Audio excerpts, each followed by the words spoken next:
Cinema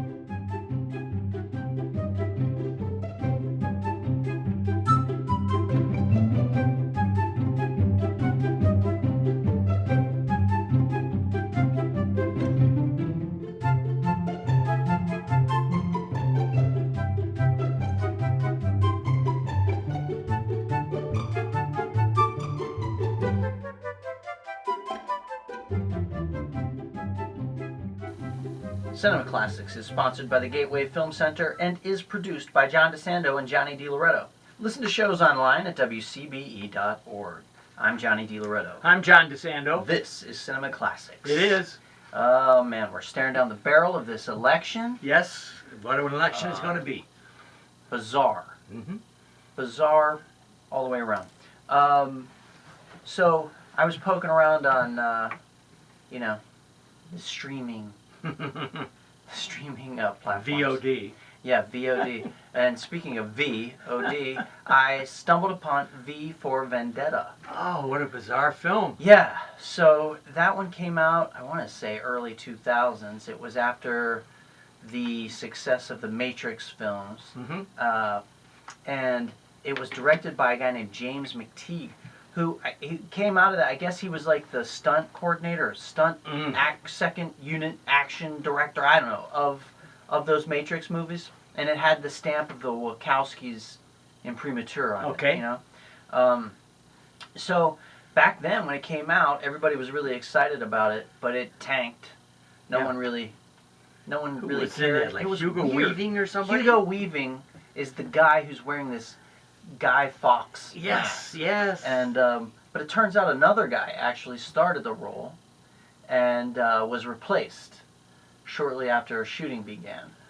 And so as you're watching it, sometimes you're seeing a person who is not Hugo Weaving. But I'm glad Hugo Weaving stepped into there because his voice is so mellifluous, and he's got such a great delivery, and so much of that movie depends upon that voice. What's political about it? Why do we call it allegorical? Now, Well, first of all, I want for our audience to know that at least when I'm talking allegory, I'm talking about a literary piece that has more than one level of meaning. Okay. So that can be a story, a film, a poem.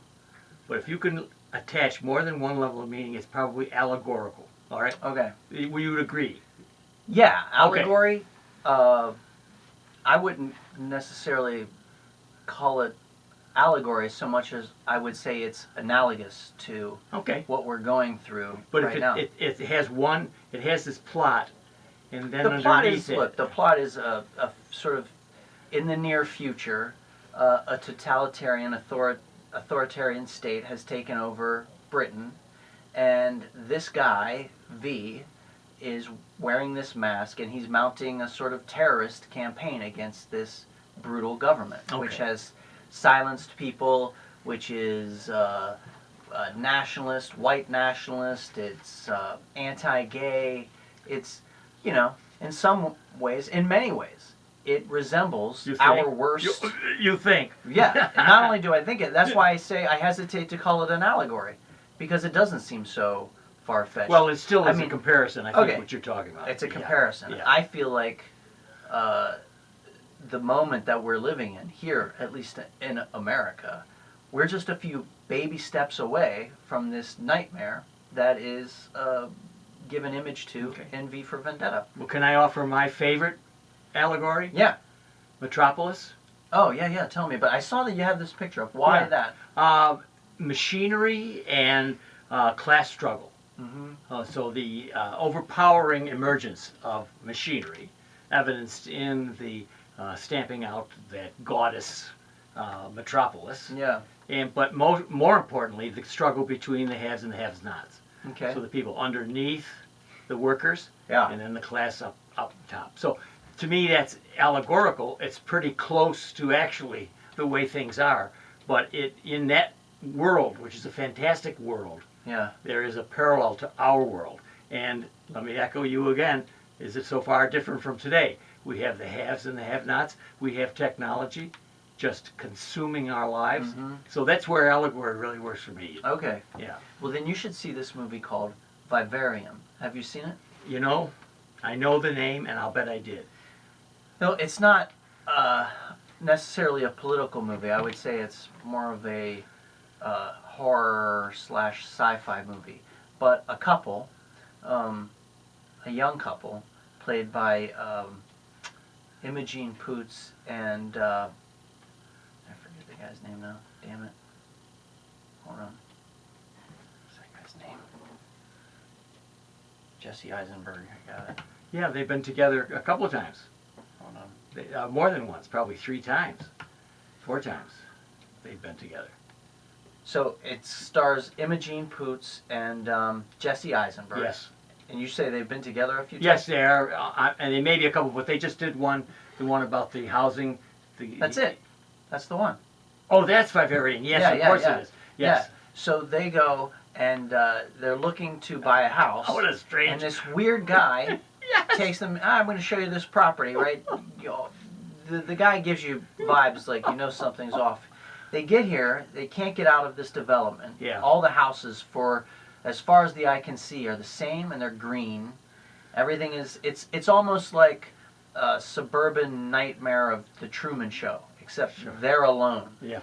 And they can't escape. They can't get out. And there's seems to be an allegory about the way, certainly it has new resonance because of the shutdown and Yeah. but the movie was made and came out before that. Sure. And so it really seems to be about how insular we are in our ideas and our hopes and dreams. And it parallels the move to the suburbs. Yeah. And the deadening of all those tract homes. Mm-hmm. It's a great shot. A lot of the shots are like aerial shots of the places you can't see a house stopping. Right.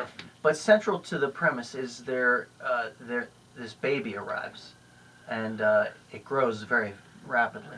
But the deal is, if they can raise this baby, they will be set free.